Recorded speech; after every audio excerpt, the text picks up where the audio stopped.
Good morning, boys and girls. We're going to continue reading from where we left off on Friday from The Wild Robot on chapter 39.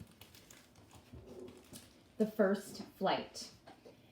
Bright Bill had spent his entire life by the pond, and he was becoming very curious about what lay beyond his neighborhood. So one day his mother said to him, "Let us go for a walk, and I'll show you more water than you can possibly imagine." Roz placed the gosling on her flat shoulder, and the two of them set off across the island. They marched out of the forest, crossed the great meadow, and climbed uphill until they were at the top of the island's western ridge. Before them was a grassy slope that descended all the way to the dark, choppy waves that surrounded the island. "That is a lot of water," said the wide-eyed gosling. "I'm a good swimmer, but I'm not good enough to swim across that pond." "That is not a pond," said Robot. "That is an ocean. I doubt any bird could cross an ocean." Waves rolled in from the horizon. Seagulls circled above the shore. A steady breeze blew up the slope. Bright Bill's yellow fluff had recently changed over to a coat of silky brown feathers, and he spread his feathery wings into the breeze. And then, "Mama, look!" For the briefest of moments, the wind lifted Bright Bill off the ground. But he quickly tiptoed backward and thumped into the soft grass. "I was flying," he squeaked. "That was not flying," said Roz, looking back at her upside-down son. "Well, I was almost flying. I'm going to try again." "I've observed many birds in flight," said Roz. "Sometimes they flap their wings quickly, and other times they fly without flapping at all. They spread their wings and soar in the wind."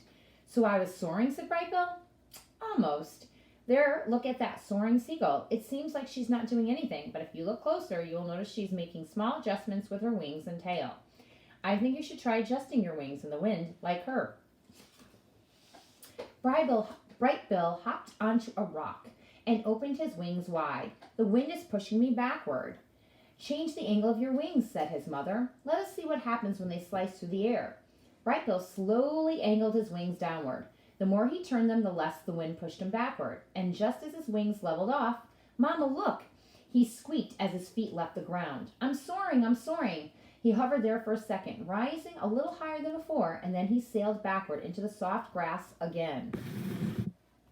The gosling kept hopping onto the rock, and kept riding the wind and kept tumbling into the grass until he started to find his wings. With each attempt, he floated a little higher and a little longer, and finally Bright Bill really did soar. He lifted high into the air and hung there, floating. He turned his wings down and felt himself drop.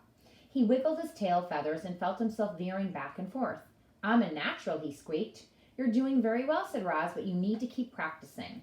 And so they spent the afternoon practicing up the ridge. Once Bright Bill was comfortable soaring, he tried flapping his wings. He flapped high into the air. He flapped in straight lines. He flapped around and around in circles. A big smile appeared on the gosling's face. Clearly, Bright Bill was designed to fly. "I'm flying, Mama. I'm really flying."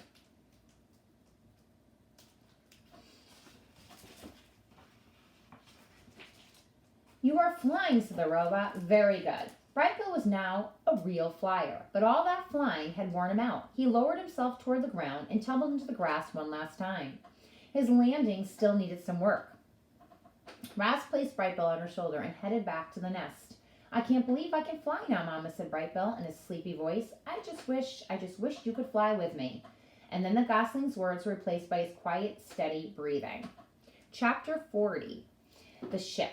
Bright Bill was a flying fanatic, and his favorite place to fly was up on the grassy ridge. The robot and the gosling liked to spend afternoons up there, working on the finer points of flying. And it was on such afternoon that they noticed something mysterious far out at sea.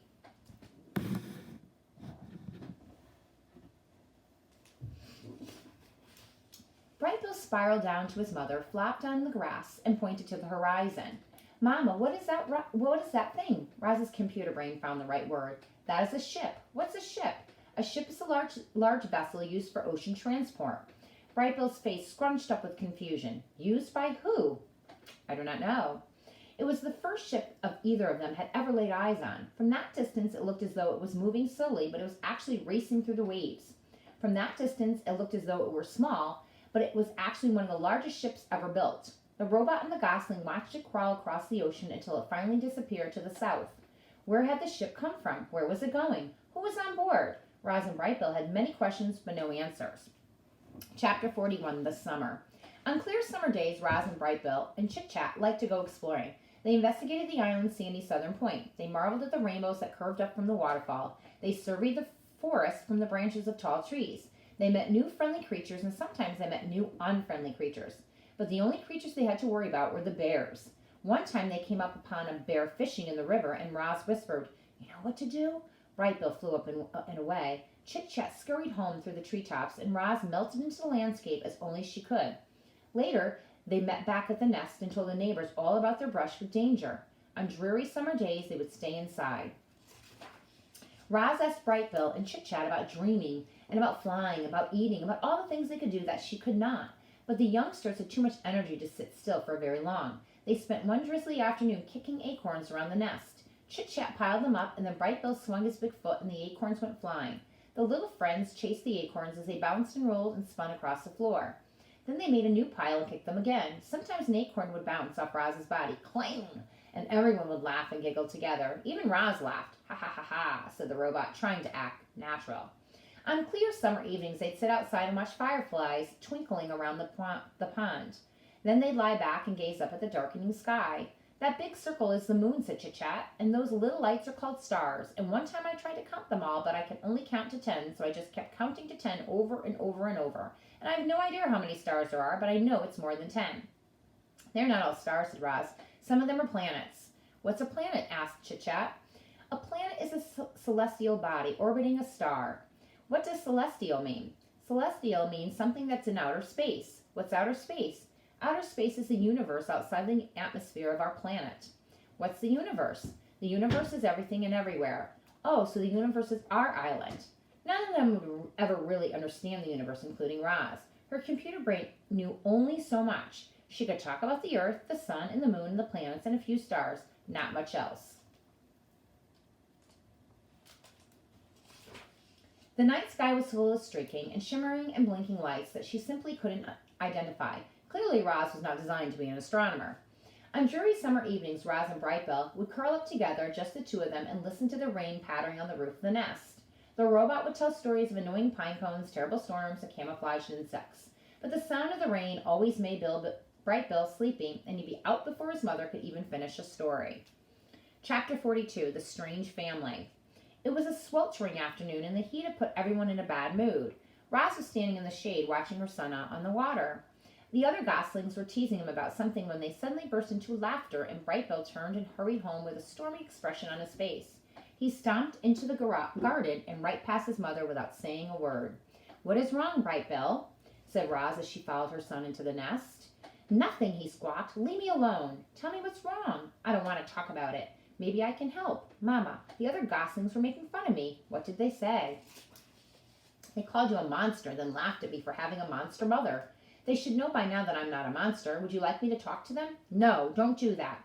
That'll just make things worse." The robot sat next to her son. "Mama, I know you're a robot, but I don't understand what a robot is." "A robot's a machine. I was not born. I was built." "Who built you?" "I don't know. I do not remember being built. My very first memory is waking up on the northern shore of this island." "Were you smaller back then?" said Gosling. "No, I've always been the same size." Roz looked down at her weathered body. "However, I used to be shiny, like the surface of the pond. I used to stand straighter than a tree trunk. I used to speak a different language. I've not grown bigger, but I've changed very much." The robot wanted to explain things to her son, but the truth was that she understood very little about herself. It was a mystery how she had come to life on the rocky shore. It was a mystery why her computer brain knew certain things, but not others. She tried to answer Bright Bill's questions, but her answers only left him more confused. "What do you mean you're not alive?" squawked Bright Bill. "It is true," said Roz. "I am not an animal. I do not eat or breathe. I am not alive. You move and talk and think, Mama. You're definitely alive." It was impossible for such a young goose to understand technical things like computer brains, batteries, and machines. The gosling was much better at understanding natural things like islands, forests, parents. The word suddenly left Bright Bill feeling uneasy. "You're not my real mother, are you?" "There are many kinds of mothers," said Robot. "Some mothers spend their whole lives caring for their young. Some lay eggs and immediately abandon them. Some care for the offspring of other mothers. I've tried to act like your mother, but no, I am not your birth mother." "Do you know what happened to my birth mother?" Roz told Bright Bill about that fateful day in spring, about how the rocks had fallen and only one egg had survived, and how she put the egg in a nest and carried it away, about how she'd watched over the egg until a very tiny gosling hatched. Bright Bill listened carefully until she finished. "Should I stop calling you Mama?" said the gosling. "I will still act like your mother, no matter what you call me," said Robot. "I think I'm calling you Mama. I think I'll be calling you Son." We're a strange family, said Bright Bill, with a little smile, but I kind of like it that way. Me too, said Roz. Chapter 43, The Gosling Takes Off. It must be hard to have a robot for a mother. I think the hardest part for Bright Bill was all the mystery that surrounded Roz. Where had she come from? What was it like to be a robot? Would she always be there for him? These questions filled the Gosling's mind, and his feelings for his mother swung between love, confusion, and anger. I'm sure many of you know what that's like. Roz could sense that Bright Bill was struggling, and so she spent a lot of time talking with him about families, geese, and robots. There are other robots on the island, said the Gosling during one of their talks. He'd been sitting beside his mother in the garden, but now stood and faced her. Yes, there are others on the island, said Roz, but they are inoperative. Inoperative? For a robot, being inoperative is like being dead. Where are the dead robots? They're on the northern shore. I want to see them. I don't think that's a good idea. Why not? You are still a Gosling. You're too young to see dead robots. I will take you to see them when you're older. Mama, I'm not a Gosling anymore. Bright Bill puffed out his chest. I'm already 4 months old. I am sorry, said Roz, but you cannot go. Bright Bill stomped around the garden and squawked. This isn't fair. I promise I will take you to see them when you're older. But I want to go now. Please calm down. You can't even fly. I could take off and you wouldn't even be able to stop me. Roz stood and her long shadow fell across her son. The Gosling could feel his emotions swinging wildly, and for a moment he was actually afraid of his own mother. Without thinking, he sprinted toward the pond, beat his wings, and flew away.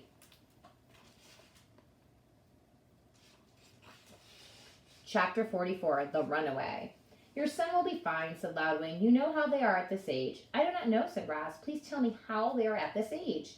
Oh, all right. Well, Bright Bill's growing up fast. It's only natural for adolescent goslings to be a little moody. He just needs to be alone for a while. You've raised a wonderful son. I know he'll come home soon. Try not to worry. But Roz did worry. At least she worried as much as a robot is capable of worrying. Bright Bill had never run away or flown away, and suddenly Roz was computing all the things that could go wrong. A violent storm, a broken wing, a predator. She had to find her son before something bad happened. There was only one place Bright Bill could have gone, the robot gravesite. So Roz galloped northward. She leaped over rocks, ducked under branches, and charged through meadows without even slowing her pace. She raced all the way across the island until she finally stepped onto the sea cliffs and above the gravesite. And there was Bright Bill, perched on the edge, looking at the robot parts scattered on the shore below. His eyes were wet. Don't be angry, he said as his mother walked over. I am not angry, but you should have not flown off. You could have gotten hurt, or worse, I was worried sick. I'm sorry, Mama. It is okay, said Roz. It's only natural for goslings your age to be a little moody.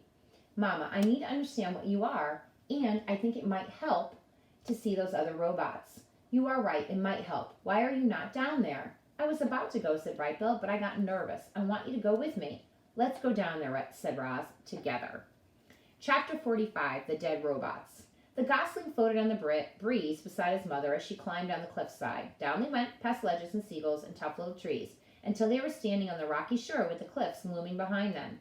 The gravesite had changed. Roz's crate was gone, lost to weather and waves. Some of the robot parts were gone, too. Other parts were gritty with sand, or were tangled in seaweed, or were inhabited by small scuttling creatures. One smashed torso still had a head and legs attached. Roz and Bright Bill huddled around the corpse and studied the mess of tubes spilling out. This thing used to look like you, said Bright Bill. Yes, we are the same type robot, said Roz. And now this robot's dead? In a way. Will you ever die, Mama? I think so. Will I die? All living things die eventually. The Gosling's face crunched with worry. Bright Bill, you're going to live a long and happy life. Roz laid a hand on her son's back. You should not worry about death. The Gosling's face relaxed, and then he pointed to a small round shape on the back of the dead robot's head. What's that? He said. Roz leaned in closer. That is a button, which is a knob on the piece of machinery that can be pressed to operate it. Bright Bill began pressing the button. Click, click, click. Nothing's happening, he said. Probably because this robot is dead. Click, click, click. Mama, do you have a button? Bright Bill watched as his mother's head turned all the way around and a small button came into view. You've got one, he said. I never noticed it before. Neither did I, said the robot. The Gosling giggled. Oh, Mama, you have so much to learn about yourself. Roz reached for the button on her head, but her hand automatically stopped before she could touch it. She tried with her other hand, but it automatically stopped as well. Seems I cannot press the button, she said. Would you like to try? What will happen? I think that I will shut down, but I think you could simply press the button again to restart me. You think? Squawked Bright Bill.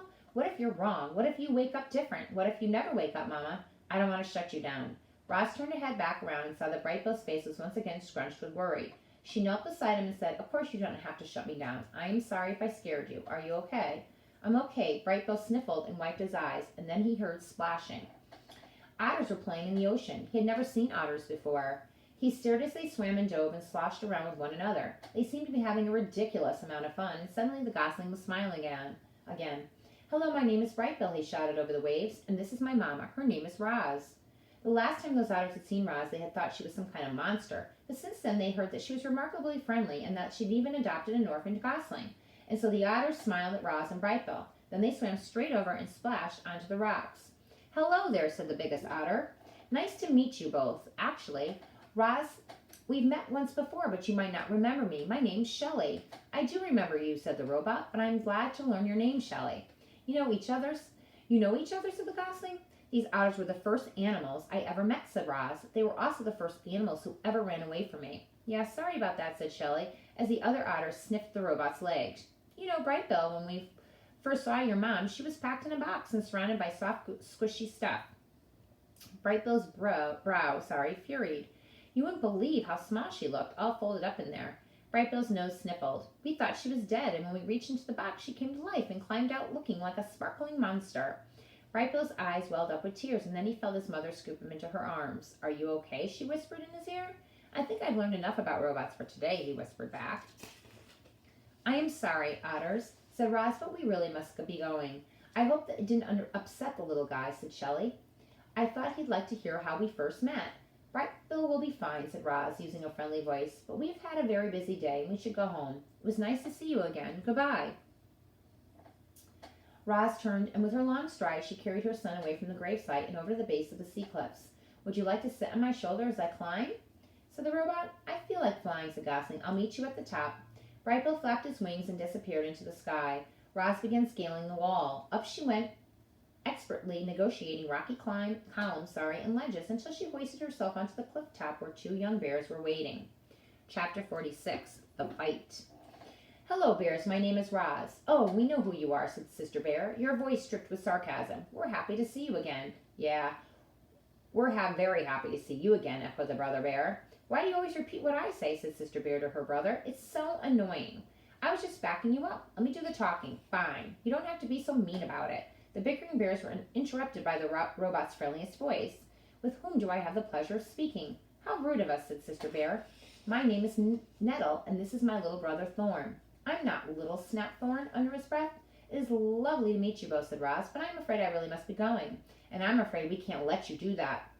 Nettle stepped into Roz's path. "My brother and I, we don't like monsters." "I'm not a monster, I'm a robot." "Whatever you are, we don't like you," said Thorn. "We hear you've been becoming very comfortable on our island," said Nettle. "Now we're going to make you very uncomfortable." "Yeah, we're going to make you very, very uncomfortable." "Stop repeating me, Thorn." Poor Roz was in serious trouble. The bears were closing in on her, but she couldn't run, she couldn't hide, and she couldn't fight. The robot didn't know what to do, but before she could do anything, there was a loud squawk and a streak of feathers. "Stay away from my mama," Bright Bill swooped down and skidded to a stop between the robot and the bears. "So the rumors are true," Nettle laughed. "There really is a runty gosling who thinks the robot is his mother. How could anyone be so stupid? Do yourself a favor, Gosling, and fly away before you get hurt." "She's right, Bright Bill," said Roz. "Please, let me handle this." But the gosling stood his ground. He spread his wings and hopped around, ready to defend his mother. The bears roared with laughter. Then with a flick of her paw, Nettle sent Bright Bill tumbling over the ground, over and over until he flopped onto his back and stared up at the sky stunned. "This is our island, and it's time for you to go," growled Thorn. Roz made herself as big as possible. She banged her chest, roared wild, angry sounds, but the bears were not intimidated. They roared right back, and then they attacked. Nettle pulled Roz into a fierce bear hug while Thorn clawed at her legs. The robot tried to shake free, but the bears would not let her go. A cloud of dust bloomed around the trio as they thrashed closer to the edge of the cliff. All of a sudden, something burst out from the trees and onto the open cliff top. Mother Bear. She was gigantic, like a mountain of golden fur, and she was furious. It seemed like this would be the end for our robot, but Mother Bear wasn't there to join the fight. She was there to break it up. "Nettle, Thorn, get over here this instant." The young bears should have listened to their mother. Instead, they pretended not to hear her. Nettle slashed at Roz's body, and Thorn began wrestling with her foot. He grabbed the foot with both paws and forced it from the ground. Then, with every ounce of his strength, he twisted the foot around. Reader, the following events happened very quickly. First, there was a strange sound as the robot's right foot popped off her leg and sailed through the air. Then everyone toppled over. Nettle Roz fell sideways along the edge, but Thorn fell backward and tumbled right off the cliff. Do you know what the most terrible sound in the world is? It is the howl of a mother bear as she watches her cub tumble off a cliff. Mother Bear's howl was so startling that it snapped Brightbill right out of his stupor. Her howl was so powerful that it shook Roz's entire body. Her howl was so loud that animals heard it clear across the island, but there was no reply from Thorn. Mother Bear's howl slowly faded and she wilted to the ground. Roz watched as her detached foot sailed over the edge and plummeted down to the shore below. It fell past circling seagulls, smashed off a rock, disappeared into the waves. And that's when the robot noticed something furry dangling from the cliffside. Thorn! His full weight hung from the tree that was rooted to the rock wall. He gripped the tree tightly in his jaws and looked up at Roz with wide, frightening eyes. I see Thorn, shouted Roz. Grab my legs quickly. Mother Bear and Nettle scrambled to their feet. Each bear took a leg in her mouth, and together they slowly lowered Roz head first down the cliff. Thorn whimpered through clenched teeth as he watched the robot approach. Then he felt her strong arms wrap around him and heard her booming voice holler, "Pull us up!" Thorn let go of the branch and cried, "Please don't drop me, Roz. I don't want to die." "Do not worry," said Robot. "I will not drop you." The next few moments seemed to drag on and on. Mother Bear and Nettle kept pulling on Roz's legs, and more of the robot slowly came into view until a furry golden head finally appeared, and Thorn leaped into the embrace of his family. Chapter 47, The Parade. Does it hurt Brightbill touch the smooth surface where his mother's foot used to be? "No, it does not hurt," said Roz, "but it will be difficult for me to walk." The bears huddled behind the gosling and stared at the robot's stump of a leg. Nobody understood how a foot could pop off like that, or how Roz could remain calm. "Roz, I'm sorry my cubs attacked you," said Mother Bear. "Sometimes they're completely out of control. It is okay. You know how they are at this age. I can't thank you enough for saving Thorn. I promise my cubs will never bother you again. Isn't that right?" "Yes, Mother," said Nettle and Thorn together. The robot tried to walk. She bopped up and down on her uneven legs, which worked well enough on the flat surface of the cliff top, but once she entered the forest, her problem became clear. The smooth stump had no grip and it slipped around on the forest floor. So Roz tried hopping on her one good foot. She took a few crunching hops and then climbed into a tree trunk. A few more hops and she crashed into the undergrowth.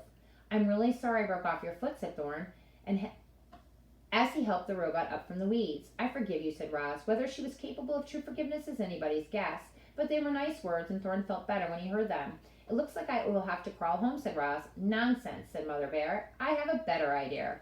Mother Bear lay flat on the ground while her cubs boosted Roz onto her back. Then Brightbill fluttered onto the bear's broad shoulders. And when they were both safely aboard, the group set off through the forest. The robot was heavy, but she was no trouble for the giant animal. Mother Bear strolled along as if it were perfectly normal for a robot to be riding on her back. They made quite a great procession, all walking together like that. And the procession became even grander as deer and raccoons and birds and all kinds of other animals joined in. Everyone wanted to see the mother robot riding the mother bear. The group wound its way past ancient trees and over rolling meadows and through babbling streams, collecting more and more curious animals as they went. It was the grandest parade of wildlife anyone had ever seen. But the parade couldn't last forever, and as the sun went down, the other animals began drifting away, one by one.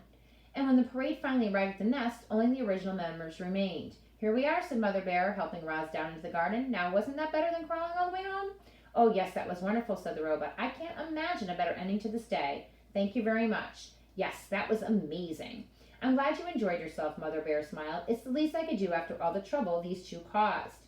It was late, and it had been a long, difficult day for everyone, so the bears said goodbye and headed back to their cave. Brightbill and Roz stood in the garden and watched their new friends lumber away. And then the gosling said, "Mama, do you think you'll ever walk again?" "I'm not sure," said the robot, "but I know who to ask for help. Now go get ready for bed." Chapter 48, The New Foot. Mr. Beaver squinted at Roz's stump. "I've never built a foot before." He stroked his whiskers and muttered to himself. There are really three problems to solve. The foot needs to grip the ground, and it needs to be durable. And then there's the issue of fixing it to the leg. I might have to consult a few friends. "Will she ever walk again?" said Brightbill. "What's that?" Mr. Beaver was lost and thought. "Oh, not to worry. You just sit back and leave everything to me. I love a challenge." Mr. Beaver plunked into the pond, returned a while later rolling a large section of a tree trunk. "Say hello to your new foot," he said, slapping the wood with his tail. "Hello, new foot," said Robot. That's the spirit. This beauty's from one of the hardest trees I've ever chewed. I just need to make a few modifications. Mr. Beaver placed the piece of wood next to Roz. He squinted, repositioned the piece, and squinted some more. With his claws, he marked different spots on the wood, and then he put his big chompers to work. The beaver chewed, gnawed, and carved up the piece of wood, turning it over and over in his paws. Chit-Chat looked down from a branch and chattered through the quiet moments. This reminds me of the time I saw Fox catch a lizard by the tail, and somehow the lizard's tail fell off, and he got away, and later I saw the lizard got a new tail. And now Roz is going to get a new foot, and everything will be fine. The wooden foot took shape, and before long, Mr. Beaver was standing beside a beautiful carving that resembled a boot. He tried to slide it over Roz's stump, but the opening was too small, so he scraped out more wood until it was a perfect fit. Very good, he said, spitting out a wood chip. My friends should be arriving any minute with the next few things we'll need. And there they are now. I'd like you all to meet Bumpkin, Lumpkin, and Rumpkin, but I call them the Fuzzy Bandits. 3 fat raccoons scuffled into the garden, dragging a tangle of vines behind them. Good day, said Bumpkin. Good day, said Lumpkin. Good day, said Rumpkin. You may already know this, reader. But raccoons have very nimble hands. And the Fuzzy Bandits used theirs to skillfully tie those vines around the robot's leg and around her new foot. Once they were tied good and tight, Mr. Beaver threw back his head and hollered, "Trunk, trunk tap! We could use your assistance." There was silence, and then 3 quick taps echoed down from the forest canopy. "Oh, it'll be him," said Mr. Beaver, smiling. A very handsome woodpecker swooped into the garden. "You called?" "Indeed I did. Everyone, this is my woodpecking pal, Trunk Tap. Now, Trunky, we need some tree resin, this really sticky stuff. Can you help us out?" "Of course I can," said the woodpecker. "You've got a perfect pine right here." Trunk Tap hopped over to a crusty old pine tree and pecked a few deep holes in the bark. Thick, syrupy resin began oozing down the trunk. "This is wonderful," said the robot as she strolled around her garden. "I'm as good as new."